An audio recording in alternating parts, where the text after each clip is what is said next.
নমস্কার, আমি রাজীব চক্রবর্তী। আপনারা দেখছেন আপনাদের চ্যানেল অ্যাস্ট্রো রাজীব।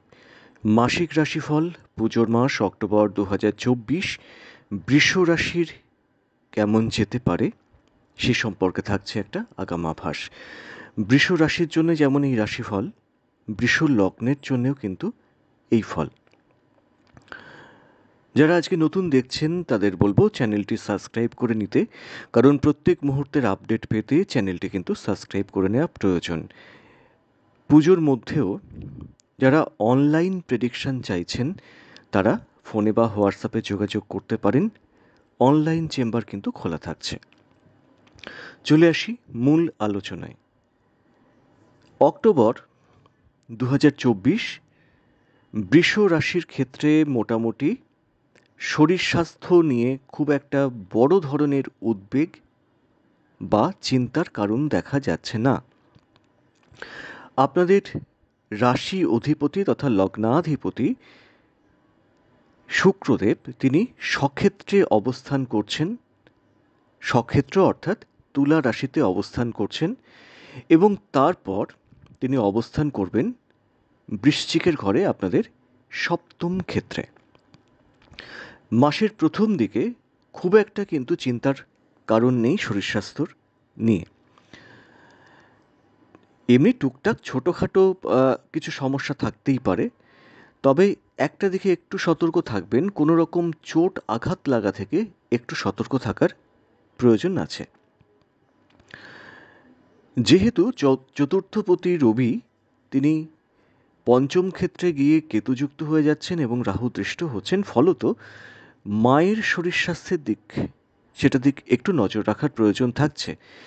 বিশেষত লোয়ার পার্ট, গ্যাস অম্বল বা পেটের কোনো সমস্যা, কোনো রকম চোট বা মানসিক ক্ষেত্র, ডিপ্রেশন বা এই ধরনের কোনো ক্ষেত্র থেকে সতর্কতার প্রয়োজন আছে। কোনো ব্যাক পেন হতে পারে, কোনো স্কিন ডিজিজ হতে পারে, এক একজনের এক একটা রকম আর কি, সেই সমস্ত নিয়ে একটু সাবধান থাকার প্রয়োজন থাকছে। বাবার স্বাস্থ্য মোটামুটি সুস্থই থাকবেন আশা করা যাচ্ছে, তাকে নিয়ে খুব একটা উদ্বেগের কারণ নেই।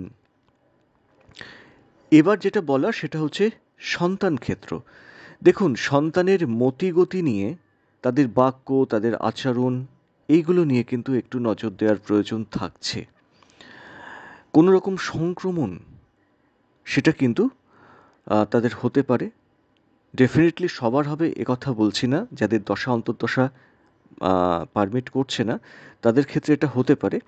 তবে সেটা যাই কিছু হোক, মাসের প্রথম দিকে, মাসের সেকেন্ড দিকে, মানে সেকেন্ড পার্টে বা সেকেন্ড হাফে সেটা হওয়ার সম্ভাবনা থাকছে না, বা সেরকম যদি কিছু হয়ে থাকে তার থেকে কিন্তু আরোগ্য লাভ হয়ে যাবে, তাই নিয়ে খুব একটা চিন্তার কারণ নেই। ভাইটাল যে পার্ট সেটা হচ্ছে অর্থ। বৃষরাশি বৃষ লগ্নের মানুষদের যেটা হচ্ছে, অনেকের ক্ষেত্রেই কিন্তু জলের মতো অর্থ বেরিয়ে যাচ্ছে। দ্বাদশপতি দ্বিতীয় অবস্থান করছে মঙ্গল, ফলে একটা কোথাও অনর্থক ব্যয় এটা কিন্তু লেগে রয়েছে। তবে ধনপতি প্রথমত পঞ্চমে, তারপরে ষষ্ঠে।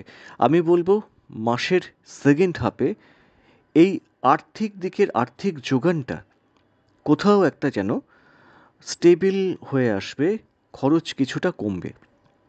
এবার দেখুন, পুজোর মাস, সকলেরই কম বেশি একটা ব্যয় লেগে থাকে, কিন্তু যাদের ব্যক্তিগত জন্ম ছকে ফাটকা লাভের যোগ আছে, তারা এই সময় কোনো ফাটকা লাভ বা হঠাৎ কিছু প্রাপ্তি তাদের ক্ষেত্রে কিন্তু সম্ভব। তো টাকা পয়সা আসে কোথা থেকে? নয় চাকরি, নয় ব্যবসা, নয় সেলফ প্রফেশন। ব্যবসা ক্ষেত্র এ মাসে ভালো থাকবে। যারা গার্মেন্টসের ব্যবসা করেন, শৌখিন জিনিসের ব্যবসা করেন, যাদের রেস্টুরেন্ট আছে, যাদের নার্সিং হোম আছে, এই সমস্ত ব্যবসা ক্ষেত্র, যারা মহিলাদের গার্মেন্টস এই ধরনের বা ইনারওয়্যার এইগুলো যারা ব্যবসা করেন, তাদের ব্যবসা কিন্তু ভালো চলবে। এছাড়াও যারা অন্যান্য ক্ষেত্রে ব্যবসার সঙ্গে জড়িত, তাদের ব্যবসাও কিন্তু মন্দ যাবে না। কিন্তু চাকরি ক্ষেত্র নিয়ে একটু উদ্বেগ থাকতে পারে। তবে এই মাসে বৃষরাশি বা বৃষ লগ্নের নতুন কোনো কর্মপ্রাপ্তির সম্ভাবনা কিন্তু খুব জোরালোভাবে দেখাচ্ছে। কর্মক্ষেত্রে সাময়িক কোনো অশান্তি আপনার মনে চাপ ফেলতে পারে, কিন্তু খুব বেশি কি কোনো ক্ষতি হয়ে যাবে? না, খুব বেশি ক্ষতি হয়ে যাওয়ার কোনো রকম সম্ভাবনা কিন্তু নেই। চলে আসি বিদ্যাক্ষেত্র নিয়ে। চতুর্থপতি কেতুযুক্ত হয়ে যাচ্ছে, ফলত নিম্ন বিদ্যার ক্ষেত্রে কোনো রকম বাধা, কোনো রকম অশান্তি বা কোনো রকম নিম্ন বিদ্যাক্ষেত্রটা কিন্তু খুব ভালো দেখাচ্ছে না, বরং উচ্চ বিদ্যার ক্ষেত্র যথেষ্ট ভালো দেখাচ্ছে। তবে বৃষ রাশি বা বৃষ লগ্নের ক্ষেত্রে মন মানসিকতার ক্ষেত্রে কিন্তু একটু ডিপ্রেশন আসতে পারে। এটা সাময়িক। মোটামুটিভাবে অক্টোবরের 16 তারিখের পর থেকে এই ডিপ্রেশন থেকে আপনারা বেরিয়ে আসবেন বা ডিপ্রেশন মুক্তি ঘটবে। চলে আসি সম্পর্ক ক্ষেত্রগুলো। দেখুন, সম্পর্ক ক্ষেত্র শুধু প্রেম বা দাম্পত্য তো নয়, পরিবার কেন্দ্রিক যে ব্যাপার স্যাপারগুলো রয়েছে, যাদেরকে নিয়ে আমাদের থাকতে হয়, তো তাদের ক্ষেত্রে কেমন থাকবে? প্রথমেই বলবো, আপনাদের মুখের বাক্য, তার উপরে কিন্তু নিয়ন্ত্রণ রাখার দরকার আছে, এবং এই নিয়ন্ত্রণটা গোটা অক্টোবর মাসেই কিন্তু রাখার দরকার আছে। বেশ উত্তপ্ত একটু বাক্য বেরিয়ে যেতে পারে, কোনো দুর্বাক্য বেরিয়ে যেতে পারে, তার থেকে কোনো গণ্ডগোল বা অশান্তি হওয়ার সম্ভাবনা থাকতে পারে বা লোকে আপনাকে ভুল বুঝতে পারে। চলে আসি প্রেমজ ক্ষেত্র। প্রেমজ ক্ষেত্রটা এই মাসটা প্রথম দিকে কিন্তু খুব ভালো দেখাচ্ছে না। সেকেন্ড হাফ 16 তারিখের পর থেকে প্রেমজ ক্ষেত্রের অশান্তি অনেকটা কমে আসবে, প্রেম নিয়ে যে চিন্তা সেটা কিন্তু কমে আসবে।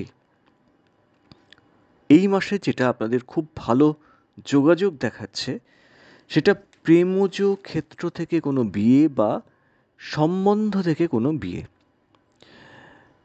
কোনো বিয়ের যোগাযোগ হতে পারে, বিয়ের পাকা কথা এটা হয়ে যেতে পারে, হঠাৎ কোনো দেখায় কোনো রিলেশন তৈরি হয়ে যাওয়া এবং সেখান থেকে কোনো বিয়ের সিদ্ধান্ত নিয়ে নেওয়া, এটা কিন্তু বৃষ রাশি বা বৃষ লগ্নের ক্ষেত্রে খুব ভালো একটা সংযোগ আসছে 17 তারিখের পর। আমি বলবো 14 তারিখের পর, ইনফ্যাক্ট যার এফেক্ট হয়তো আসবে 17 তারিখের পর থেকে।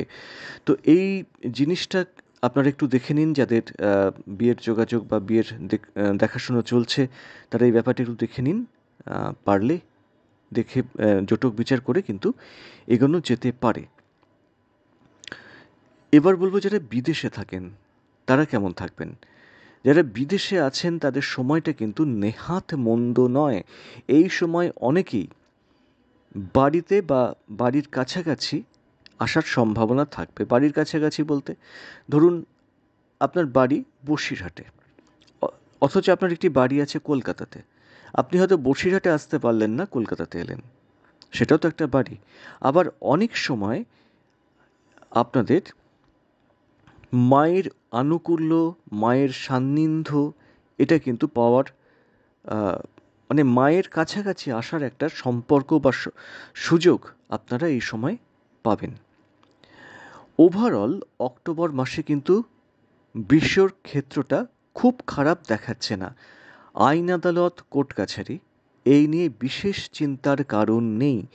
টুকটাক কোনো রকম সমস্যা এলেও ভাগ্যের একটা সাযুজ্য বা ভাগ্যের একটা সাহায্য আপনারা কিন্তু পাবেন। ফলত ভাগ্যের জোরে বেরিয়ে যাওয়া যেটা বলে, সেটা কিন্তু হওয়ার প্রভূত সম্ভাবনা থাকছে। যারা বাড়িওয়ালা বা ভাড়াটে, তাদের ক্ষেত্রে বিশেষ গণ্ডগোল হওয়ার বা কোনো রকম অশান্তি হওয়ার, কোনো রকম গোলযোগ হওয়ার যোগাযোগটা কিন্তু দেখা যাচ্ছে না। তবে পুজোর সময় যারা গাড়ি কিনতে চাইছেন, যারা বাড়ি কিনতে চাইছেন, কোনো ভূমি কিনতে চাইছেন, আমি বলবো ফার্স্ট হাফ বিশেষত 16 তারিখ পর্যন্ত একটু চেপে থাকুন। 16 তারিখের পর গিয়ে তারপর ভাবনা চিন্তা করবেন। না হলে কিন্তু হঠাৎ সিদ্ধান্তের কারণে কোনো ভুল ভ্রান্তি হয়ে যেতে পারে, যার ফলশ্রুতি আগামী বেশ কয়েক বছর কিন্তু বয়ে বেড়াতে হতে পারে। এই সময় মাসের প্রথম দিকে কোনো রকম বাড়িতে টাকা অ্যাডভান্স বা প্রমোটারের সঙ্গে পাকা চুক্তি এইগুলো না করাই বাঞ্ছনীয় হবে। তো অক্টোবর কেমন যেতে পারে তার একটা আভাস দিলাম। আপনাদের কেমন লাগলো কমেন্টসের মাধ্যমে জানাবেন। কোন কোন দিক আরও হাইলাইট করলে আপনাদের ভালো লাগতো সেগুলো কিন্তু অতি অবশ্যই জানাবেন। আজ এ পর্যন্তই। নমস্কার।